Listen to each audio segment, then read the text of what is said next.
Trigger warning, I will be talking a little bit about domestic violence in this video. I am an OG Bachelorette fan, member of Bachelor Nation, etc.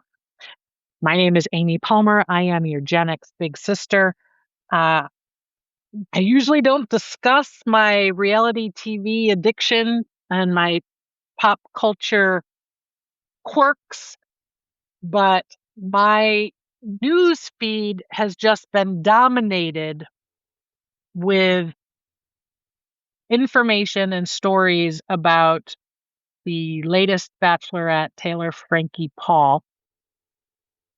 So, if you don't know, to give you a quick rundown, if you are not an OG Bachelorette fan, and mind you, there have been many seasons that I've missed watching, but there are sometimes a new choice, a new lead catches my attention, and I want to watch it again. I don't know why I am or was an OG fan as a feminist. I there have been so many problems with this franchise over the years, and yet I have tended to become attached to some of the contestants and their storylines. And I wish the best for them. I want them to find love. I'm like rooting for them. There's a little bit of like the romantic in me that wants it to work out for them this time in this way or whatever. And I guiltily admit that I have been entertained by the drama. I get angry at the villains. And over the years, it has been one of my guilty pleasures of how I decompress from a highly stressful day, taking on other people's stress that whom I don't even know, and focusing my energy on that as opposed to real life stuff that I'm facing. And I think that that's a little bit about what's happening right now across this country with this particular storyline. But the new Bachelorette that was named in the fall of that last year, because they skipped Bachelorette last year and the franchise is dying. They're scrambling to get the same viewers that they used to get, and they haven't quite gotten the attention. I think they've lost the interest of the original fans to a lot of extent, and haven't quite captured the newer fans.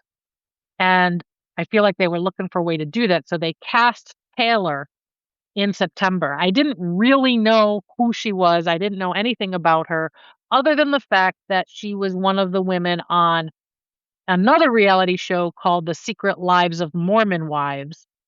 I knew enough of that show to not want to watch it. What I knew of it was about these Mormon wives that seemed like sort of trad wives. This is what I thought, and that there was some sort of like swingers scandal that they had.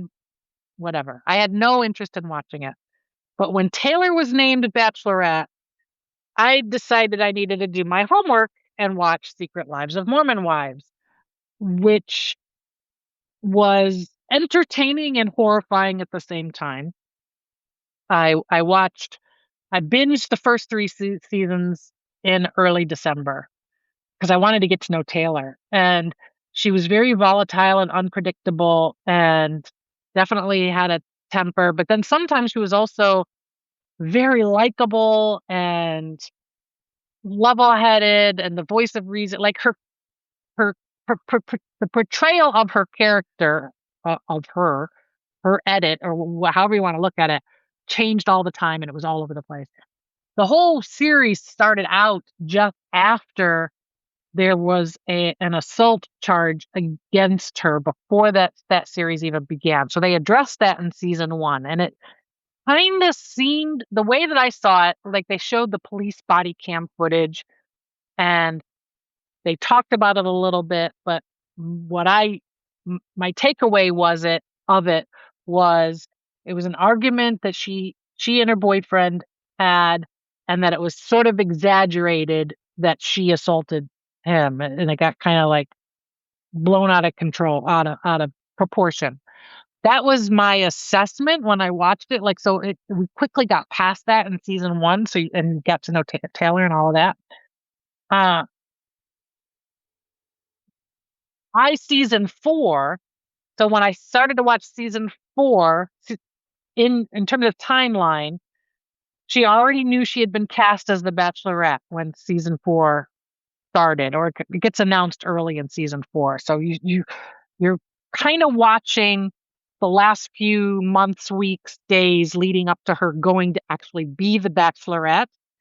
And she's still very enmeshed with this boyfriend who is the father of her youngest child. She's got three children, I believe.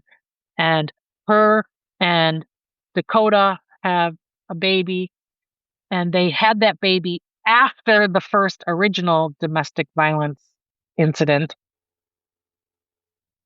So she's very enmeshed with the baby daddy in an unhealthy way, and both ways. I mean, you can see the manipulation tactics on his end, even just from the edit on the show and the things that he's said. You can tell that he either triggers her or love bombs her, and he knows exactly how to get what kind of reaction from her, and she reacts and overreacts, and they hate each other, then they sleep together. It's all the all the crazy things.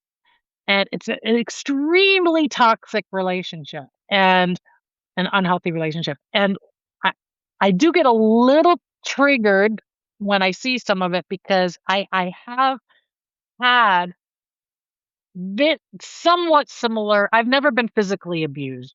And fortunately. That has not happened in a relationship that I've had, but I have experienced other types of abuse within relationships. And I have had situations of not being able to get away from someone that I knew I needed to get away from, even though like I knew it wasn't healthy and I knew I needed to move on, and kept getting pulled back in. So I have experienced that. I understand that addictive cycle and the addiction to the high of every time it goes well, and then just all an addiction to the chaos. I could relate to those aspects, and I never even had a child with those men. So that adds another level. So in season four of Secret Lives of Mormon Wives, Taylor, has slept with Dakota like once in the middle of the season or whatever, and then at the very end of the season, just before, it's like literally the night before she's supposed to leave to go start filming the Bachelorette, she sleeps with Dakota once again.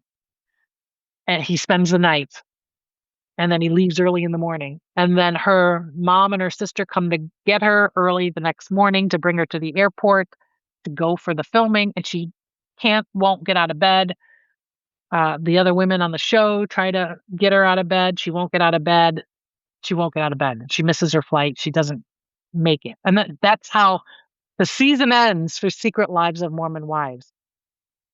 And I'm thinking, as a OG Bachelorette fan, one of the things that they always suss out is the whole here for the wrong reasons people, and they get villainized for that. And there have been several contestants that have been called out for having relationships like close to when the filming started. I think like Hannah Brown, the guy that she chose, she ultimately ended up breaking up with him uh, right away, because we found out that he had been in a relationship up until the filming started. But I've never heard of a situation where the lead did that. And so I was Well, first of all, it's very clear from Taylor's behavior. I'm not a psychologist. I'm not an expert. I'm not a doctor. I'm just a human, and I'm a woman who's gone through some crazy stuff. I could see it was clear that Taylor was not in her healthiest state of mind. It was clear that she has some sort of an addiction, some sort of a love addiction or addiction to this chaos, that it was very toxic, that she's got no control over. it was clear to me she was not in a stable state to then go right into another pressure cooker. Because one thing I do know is that those young people, when they do that show, it looks like it is a high amount of pressure. And man, it seems like even if you're in your best state, that it's a lot. So I was concerned about her person to person, like human to human, but knowing while I watched the season of Secret Lives play out, that The Bachelorette has already finished filming. So it's already, whatever happened has already happened. If she picked someone, it had already happened. She had already started to be doing press. So we started to see little clips of her, little TikToks of her with Jesse Palmer and little things. And so I'm thinking, well, I guess it must somehow it must have worked out. This woman is just very complicated, but I gotta admit, my curiosity was building and building and building. And I saw that she got invited to go to the Oscars and she was like talking on the red carpet. What I didn't know that there was news breaking while she was at the Oscars. I didn't find that out till the next day. So the day of the Oscars, I saw her there, and then I also watched the after the Oscars special with all the old bachelorettes. That was so fun to watch because there were several bachelorettes from my time period of the peak of my watching, some of my favorites. So that was really cool to see. I enjoyed seeing that, and I noticed that Taylor's demeanor was very sweet and likable and humble, and she just seemed like a very different person as she was interacting with these other bachelorettes. But again, my curiosity was piqued. I was really looking forward to that premiere. Then the next day, the news broke that 3 weeks prior, there was another domestic violence issue between her and Dakota. I'm still not I'm still not straight on all the details of that, but I'm thinking, why is she spending that kind of time with Dakota? Why did something get like I'm starting to think of her like somebody that I know, which is crazy. I know it's like a parasocial relationship, but I'm thinking this is this is insane. And then how come ABC and Bachelorette is not really speaking out. And and she's continuing to do press. She's continuing to go to Good Morning America and live with Kelly and um what else was she on? I don't know. She was on doing all kinds of press and but I noticed in those press clips she just seemed real. She started to seem really meek, very very meek and very shrunk. And I started to get scared for her as a human. Then yesterday, was it yesterday? Thursday? I don't know.